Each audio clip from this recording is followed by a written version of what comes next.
भुवन भैया है, ये सेवा भैया है, नानू भैया है, लाला भैया है, सब माजदा में बारात जाता है।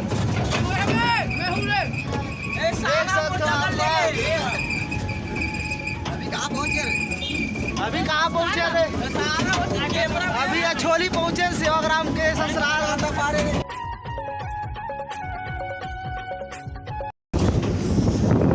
सब चोरहा लोग हैं यहाँ पर आए। Hagari gang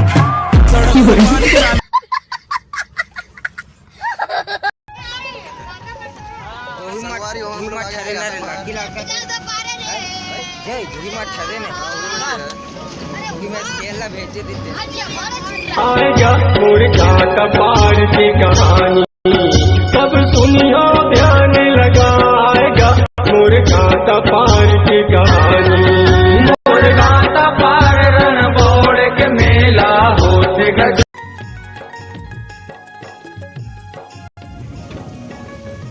gram panchayat Achholi. Gram panchayat से कौन जाए संगवारी? यही वाले जाते तो करे। हम लोग कहाँ पर जा रहे पता नहीं है। राजा कहाँ पर जा रहे पता नहीं है। वहाँ तक आप उधर रहे हो।